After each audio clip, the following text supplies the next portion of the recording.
ma belle-sœur m'a offert des cours de cuisine pour mon anniversaire pour m'insulter, mais pour son anniversaire, je lui ai offert un livre qui lui a valu d'être mis à la porte par son mari. Mon mari, Charlie, 26 ans, ma belle-sœur, Cheryl, 28 ans, et moi, 26 ans, sommes allés au lycée ensemble, c'est comme ça que nous nous connaissons. Charlie et moi étions évidemment dans la même classe, et nous étions en quelque sorte des amoureux du lycée. Nous avons commencé à sortir ensemble en deuxième année et nous sommes restés ensemble depuis. Avec Cheryl, cependant, c'était différent. Je dirais que nous étions ennemis au lycée, car elle m'a toujours détesté, et le sentiment était réciproque. Elle avait 2 ans de plus que nous, donc elle était en terminale, mais cela ne l'a pas empêchée d'être une vraie peste avec moi tout le temps. Elle était une véritable harceleuse au lycée, et je dirais qu'elle n'a pas changé depuis. Malheureusement pour elle, j'étais la seule à lui tenir tête à l'époque.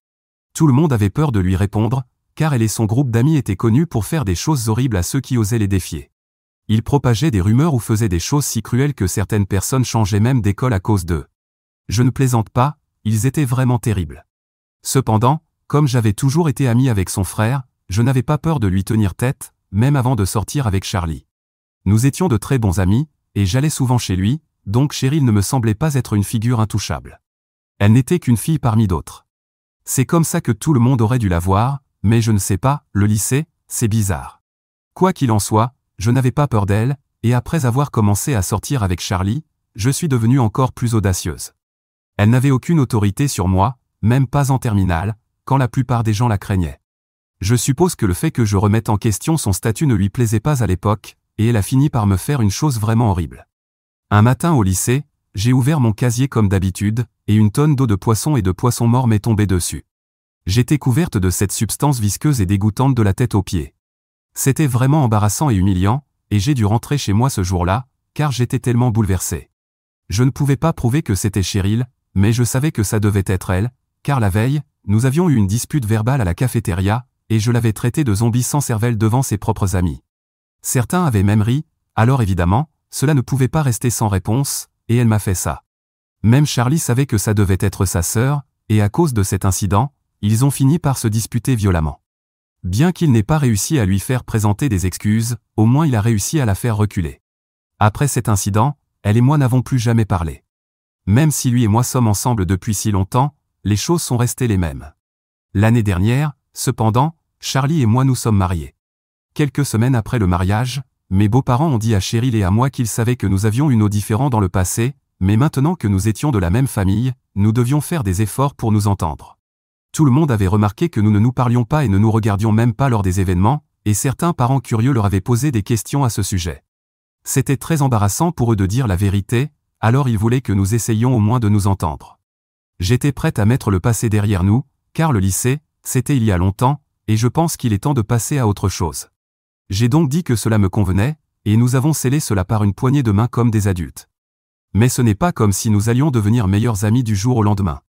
Nous avons donc décidé d'être au moins courtoises l'une envers l'autre lors des événements au lieu de simplement nous ignorer comme nous le faisions avant cette conversation avec mes beaux-parents. Depuis cette discussion, les choses se passaient assez bien. Quand nous nous rencontrions, nous nous saluions puis poursuivions notre journée. Je pensais vraiment que nous avions décidé de laisser nos vieilles rancunes derrière nous, mais elle a fait quelque chose de vraiment méchant cette année. Quelques mois avant mon anniversaire, elle s'est présentée les mains vides, ce qui était normal. Mais ensuite, pendant que je déballais les cadeaux de tout le monde, elle a annoncé qu'elle me donnait des cours de cuisine et m'avait envoyé un programme en ligne qu'elle avait acheté. Lors de la fête, elle a dit que c'était une blague, mais je n'ai pas ri, et personne d'autre non plus. Pour donner du contexte, c'était incroyablement insultant parce que j'avais tout cuisiné moi-même pour la journée. Bien que je ne sois pas une chef professionnelle, j'ai toujours adoré être en cuisine et essayer de nouvelles choses.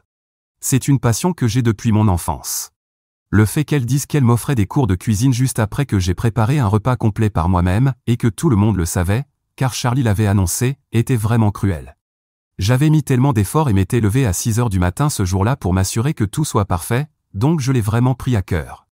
Même après qu'elle ait précisé que c'était une blague, personne ne semblait vraiment rire.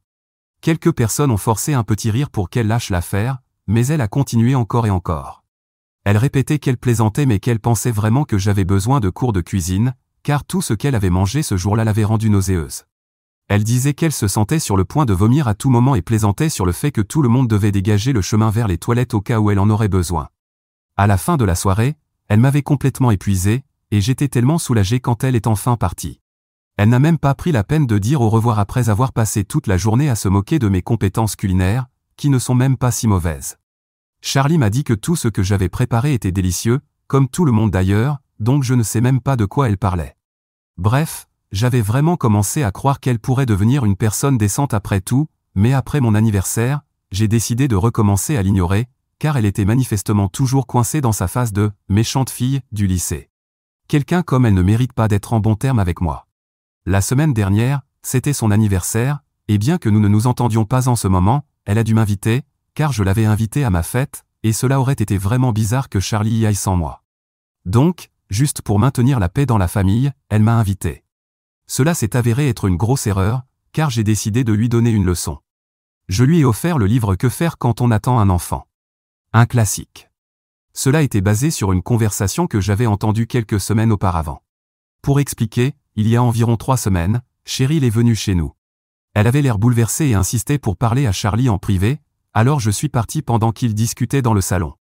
Ce qu'elle ne savait pas, c'est que j'étais juste dehors en train d'écouter leur conversation. Oui, je sais que ce n'est pas très éthique, mais j'étais vraiment curieuse de savoir ce qui se passait et je ne pouvais pas attendre qu'elle parte pour que Charlie me raconte tout. J'ai donc décidé d'écouter. C'est comme ça que j'ai appris que Cheryl était enceinte. Elle n'a pas donné trop de détails mais semblait vraiment inquiète, car elle ne se sentait pas prête à avoir un bébé. Elle était venue demander conseil à son frère. Il lui a dit que, même si elle ne se sentait pas prête, elle devait en parler avec son mari. Si, après cela, elle se sentait toujours incapable d'aller de l'avant, elle pourrait toujours envisager d'interrompre la grossesse puisqu'elle en était encore au début. Cependant, il pensait que parler à son mari pourrait l'aider à se calmer et à mieux gérer la situation. Il l'a un peu réconfortée, puis elle est partie. Après son départ, j'ai parlé avec Charlie de ce que j'avais entendu, et nous étions d'accord pour dire qu'elle avait agi de manière très étrange. Même si elle ne se sentait pas prête à avoir un bébé, cela n'avait aucun sens qu'elle vienne nous voir. Elle avait dit des choses qui donnaient presque l'impression qu'elle voulait que Charlie l'aide à interrompre la grossesse en secret, mais il n'était pas question qu'il fasse ça, car il pensait que son mari méritait d'être au courant avant qu'elle ne fasse quoi que ce soit. En fin de compte, c'est une décision qui revient à la femme, mais comme elle était mariée, nous estimions que son mari avait au moins le droit de savoir. Depuis, nous n'avions rien entendu d'autre sur sa grossesse. C'est alors que j'ai décidé de lui faire une petite blague et de lui offrir ce livre. Heureusement, elle n'a pas ouvert ses cadeaux devant tous les invités de la fête, mais cela n'a pas empêché ce livre de lui causer des ennuis. Maintenant, il y a une chance que son mari finisse par la mettre à la porte. Le lendemain de son anniversaire, elle m'a appelé en pleurant, disant que j'avais ruiné sa vie et m'accusant d'avoir volontairement saboté son mariage. Je n'avais aucune idée de quoi elle parlait. Je n'ai même pas réussi à lui faire dire ce qui se passait, car elle était tellement en colère qu'elle n'arrêtait pas de me crier dessus. Quand elle a fini, elle a raccroché sans dire un mot de plus. Après cet appel, mes beaux-parents m'ont appelé et m'ont expliqué exactement ce qui s'était passé. Apparemment, elle déballait tous ses cadeaux avec son mari, et puis ce livre est apparu. J'avais même écrit une note attachée au livre disant que Charlie et moi voulions la féliciter. Elle n'avait pas encore annoncé sa grossesse, mais je voulais juste être mesquine et me venger d'elle comme elle s'était moquée de moi le jour de mon anniversaire. Je n'avais vraiment aucune idée que cela entraînerait des conséquences aussi graves. Ce livre à lui seul a déclenché une grosse dispute, car, apparemment, ce que je ne savais pas, c'est que son mari était infertile et qu'il n'y avait aucun moyen qu'elle ait pu tomber enceinte de lui. Maintenant, je pense qu'elle avait peut-être trompé son mari, et il la soupçonnait déjà. Ce livre n'a fait que renforcer ses doutes. Personne dans la famille ne sait si elle l'a vraiment trompé ou non, mais honnêtement, qui essayons-nous de tromper? Si biologiquement, il ne peut pas avoir d'enfant, alors il n'y a aucun moyen qu'elle n'ait pas triché. Quoi qu'il en soit, cela ne me regarde pas. Tout ce que je sais, c'est qu'elle était venue voir Charlie, espérant qu'il l'aiderait secrètement à mettre fin à la grossesse. Maintenant, nous comprenons enfin pourquoi elle était si nerveuse lorsqu'elle a parlé à Charlie et pourquoi elle voulait le faire en secret. Étant une femme au foyer, tout ce qu'elle dépense peut être suivi par son mari. Évidemment, elle ne pouvait pas laisser cela arriver si elle voulait mettre fin à la grossesse sans qu'il le sache. Même retirer de l'argent liquide aurait été suspect, car cela aurait toujours été une somme importante, entraînant des questions. Quoi qu'il en soit, Cheryl a tout fait pour convaincre son mari que ce n'était qu'une blague, qu'il n'y avait rien de grave, et que le livre n'était qu'un canular. Mais il a refusé de la croire parce qu'il pensait que Charlie et moi n'aurions jamais fait une telle blague, et qu'il devait forcément y avoir quelque chose derrière. Alors, il a dit à Cheryl de partir, et maintenant elle est chez ses parents. Mes beaux-parents m'ont appelé parce qu'ils voulaient que je parle à son mari et que je le convainque que ce n'était qu'une blague, le persuadant de lui parler et de la reprendre. Ils pensent que c'est de ma faute et que je n'aurais pas dû faire ce que j'ai fait. Mais je ne suis pas d'accord. Mes beaux-parents et moi nous disputons à ce sujet depuis une semaine. Je pense que j'étais parfaitement justifié de faire ce que j'ai fait à cause de son comportement lors de mon anniversaire. Je n'avais vraiment aucune idée que cela entraînerait un tel drame, donc je ne pense pas que je devrais être blâmé pour cela. Si elle ne voulait pas de problème dans son mariage, elle aurait probablement dû rester fidèle à son mari. Je ne pense pas qu'il soit juste de me blâmer pour cela. Charlie est du même avis. Il pense que le cadeau était un peu exagéré par rapport à ce qui s'est passé lors de mon anniversaire, mais il ne pense toujours pas que je doive m'excuser auprès de Cheryl ou même parler à son mari de cette histoire. Mes beaux-parents continuent de nous dire que nous devons régler la situation parce que son mariage est en jeu. Si nous ne convainquons pas son mari que c'était juste une blague, il pourrait finir par divorcer, et cela ne sera pas bon pour la famille. Mais je pense que si elle était vraiment enceinte lorsqu'elle est venue parler à Charlie ce jour-là, et que son mari est infertile, elle le trompait sûrement. Si c'est le cas, nous ne voulons pas la défendre ou nous impliquer d'une quelconque manière. Je n'ai rien à m'excuser, mais tout le monde agit comme si j'étais la méchante, la manipulatrice qui avait ce plan machiavélique pour la détruire intentionnellement ou quelque chose du genre. C'est vraiment étrange. Suis-je la méchante pour avoir offert un livre sur la grossesse à ma belle-sœur pour son anniversaire? Mise à jour 1. Cela fait 2 semaines que j'ai offert ce livre à Cheryl. Jusqu'à présent, nous refusons de parler à son mari, et nous continuerons de le faire à l'avenir. D'après ce que nous savons, elle trompait vraiment son mari avec un autre homme. Je ne sais pas exactement qui, mais je pense que c'est quelqu'un du lycée. Ce qui est pire, c'est que je pense que c'est quelqu'un du cercle d'amis de Charlie. Il y a quelques jours, nous avons eu une conversation, ou plutôt une dispute, avec Cheryl au téléphone. Elle disait que c'était très injuste qu'elle soit tenue pour responsable de tout cela, alors que l'ami de Charlie était tout aussi responsable et n'était même pas critiqué, et refusait même de la défendre. Charlie a pas mal d'amis mariés du lycée, donc nous ne savons pas exactement de qui elle parle pour l'instant, mais ce n'est même pas notre plus gros problème. Mes beaux-parents sont très difficiles à gérer. Ils insistent pour que je parle à son mari avant qu'il ne demande le divorce, ce qu'il n'a pas encore fait. Il ne cesse de dire qu'il le fera, mais s'il voulait vraiment se séparer, il aurait déjà dû le faire. Je ne comprends pas ce qu'il attend. Quoi qu'il en soit, il pense qu'il est encore temps, et que si je lui parle, je pourrais le convaincre de ne pas la quitter et de croire que ce n'était qu'une blague. Mais j'ai refusé de me laisser entraîner dans tout ce drame, car je n'ai rien à voir avec cela. Je veux juste me détendre, mais ils rendent cela très difficile pour nous. Alors hier, nous avons dû prendre une décision difficile et enfin bloquer les 3, car ils nous harcelaient beaucoup trop. Cela fait près de 2 semaines maintenant, et nous ne pouvons pas continuer à leur parler et à essayer de leur faire comprendre notre point de vue. Je sais que beaucoup de gens dans les commentaires de mon post original pensent que ce n'était pas gentil de ma part de faire ce que j'ai fait, mais Cheryl m'a vraiment harcelé au lycée. Je ne pense pas que je doive me sentir coupable de ce que je lui ai fait, surtout qu'elle trichait. Mais bon, c'est un pays libre, et les gens ont le droit d'être en désaccord avec moi. Mise à jour 2. Cela fait 3 jours depuis notre dernière mise à jour, et nous avons enfin découvert avec qui Cheryl avait une liaison. Il s'agissait d'un des amis les plus proches de Charlie, ce qui était assez inattendu. Charlie avait confié à ses amis à quel point les choses avaient été difficiles pour lui ces 2 dernières semaines à cause de l'attitude déraisonnable de sa famille. Je suppose que cet ami n'a pas pu garder ça pour lui et a décidé de tout avouer. Il a contacté Charlie et lui a dit qu'il avait eu une liaison avec Cheryl. Apparemment, tout cela a commencé il y a environ 1 an, autour de la période de notre mariage. C'était un vrai choc pour nous, et nous avons encore du mal à l'accepter, car Charlie est très proche de tous ses amis, et une trahison comme celle-ci était quelque chose que nous n'aurions jamais imaginé. Cet ami est marié depuis 3 ans, et d'après ce que nous avons observé, lui et sa femme semblaient vraiment amoureux. Je connais personnellement sa femme, et elle ne cesse de parler de son mari avec admiration. Maintenant, je me sens vraiment mal pour elle. Nous avons immédiatement décidé de couper les ponts avec lui, et pour l'instant, nous ne disons rien à personne à ce sujet parce que nous ne voulons pas le diffamer. Cependant, nous ne tolérons pas cette situation. Nous lui avons même conseillé d'avouer la vérité à sa femme, car c'est elle qui mérite de savoir ce qui se passe. Personne ne devrait avoir à traverser ce genre de trahison. Il nous a également envoyé des preuves que Cheryl avait trompé son mari avec lui. Nous avons donc conclu que nous avions eu raison de ne pas nous laisser entraîner dans tout ce drame. Rien de bon n'en serait sorti pour nous, alors nous les gardons bloqués, et c'est notre décision finale. À ce que nous savons, ils n'en ont parlé à personne d'autre, et tout le monde pense encore que nous sommes en bons termes avec mes beaux-parents. Les proches de Charlie semblent ignorer tout ce qui se passe en coulisses. Je suppose qu'ils gardent tout cela secret parce que cette situation est très embarrassante pour la famille, et ils ne veulent pas ruiner leur réputation. C'est peut-être une raison superficielle, mais j'apprécie le fait qu'ils soient si soucieux de leur image, car cela nous aide à garder tout cela sous silence. Nous ne voulons vraiment pas avoir à gérer d'autres problèmes pour le moment, nous avons déjà assez à faire. L'un des cousins de Charlie se marie dans quelques semaines, donc ils devront assister à ce mariage. Compte tenu de la situation actuelle, nous ne savons pas si mes beaux-parents ou Cheryl seront présents, mais s'ils choisissent de venir, cela risque d'être très gênant pour tout le monde. Mise à jour 3. Cela fait 2 mois depuis ma dernière mise à jour. Pendant ces 2 mois, rien d'intéressant ne s'est produit. Après avoir bloqué mes beaux-parents, nous les avons plus ou moins oubliés. Il n'y a eu aucune nouvelle de leur part, et ils n'ont pas essayé de nous contacter après avoir été bloqués. Il n'y a eu aucune annonce de grossesse ni de divorce non plus, donc nous avons supposé que Cheryl et son mari avaient peut-être réussi à discuter et à arranger les choses. Tant mieux pour eux, je suppose. Nous ne nous soucions pas de ce qui se passe dans leur mariage, car Charlie et moi savons que l'infidélité finit toujours par être découverte tôt ou tard. Quand son mari découvrira enfin la vérité, elle obtiendra certainement ce qu'elle mérite. Quant à la grossesse, je suppose qu'elle l'a interrompue d'une manière ou d'une autre.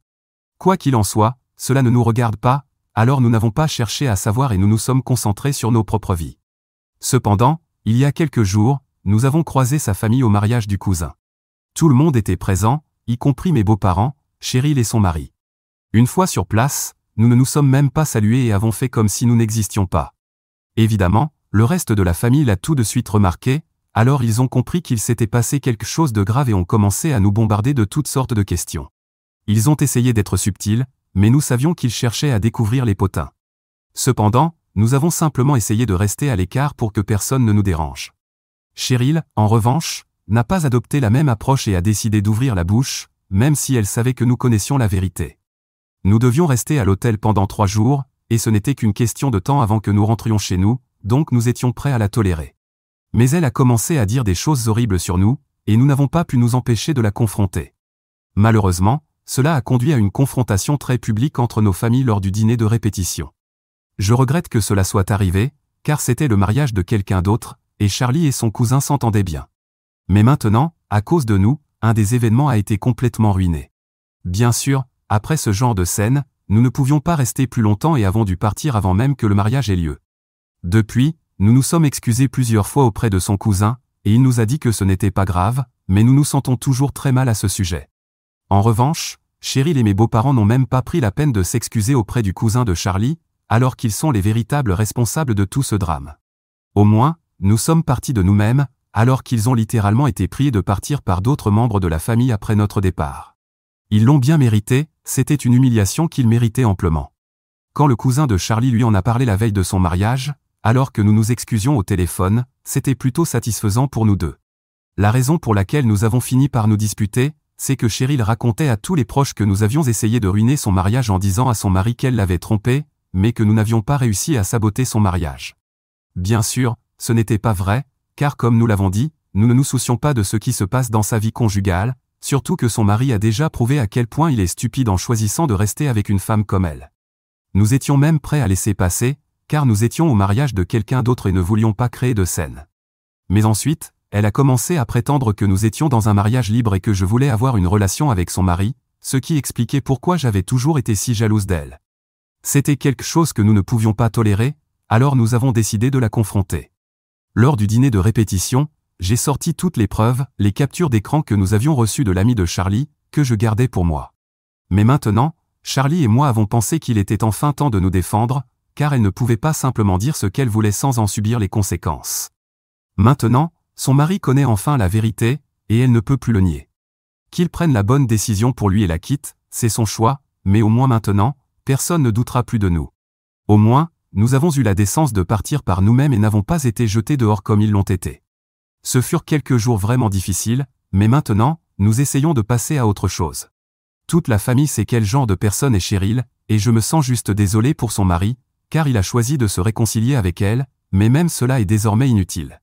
J'espère vraiment qu'il trouvera le courage de la quitter, et s'il choisit de rester, cela signifie simplement qu'il n'a absolument aucun respect ou dignité pour lui-même. Elle nous accusait de saboter son mariage depuis longtemps, alors nous avons finalement décidé de le faire pour de vrai.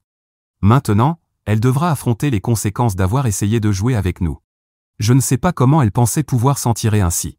Charlie et moi lui tenons tête depuis le lycée, et je pense que nous avons clairement montré que nous n'avons pas peur d'elle, alors nous n'allions pas reculer maintenant non plus. Elle aurait dû le savoir. Mise à jour 4. C'est en train d'arriver. Cela fait 2 semaines que nous sommes rentrés du mariage du cousin de Charlie, et aujourd'hui, j'ai enfin entendu par quelques proches que Cheryl avait annoncé qu'elle et son mari divorçaient. Elle a demandé à tout le monde de respecter sa vie privée pendant cette période difficile et a affirmé qu'il s'agissait d'une décision mutuelle de se séparer. Quelle absurdité! Je ne comprends pas pourquoi elle agit comme si les gens n'étaient pas au mariage, comme si toute sa famille ne connaissait pas déjà la vérité sur ce qui s'est réellement passé et sur la véritable raison de leur divorce. Nous respecterons certainement sa vie privée. Je ne pense même pas que quelqu'un ait besoin de lui demander ce qui s'est passé, car tout le monde le sait déjà. Même ses amis sont au courant, car Charlie a décidé d'en parler à certains de ses amis, et c'est ainsi que les rumeurs ont commencé. Nous ne regrettons même pas ce que nous avons fait, car elle n'a cessé de dire du mal de nous par le passé. Je ne pense pas que nous ayons à nous sentir coupables de ce que nous lui avons fait. Si elle doit tomber, nous tomberons encore plus fort, un point c'est tout. Elle a toujours été une grande manipulatrice, et je pense que nous avons fait ce qu'il fallait, car quelqu'un devait la remettre à sa place, et nous sommes heureux d'avoir pu le faire. Si cela fait de nous les méchants aux yeux de certaines personnes, ça nous va. Par exemple, mes beaux-parents ont décidé de nous couper complètement de leur vie et ont même demandé à leur avocat de contacter Charlie pour lui annoncer qu'ils ne souhaitent plus avoir de contact avec nous.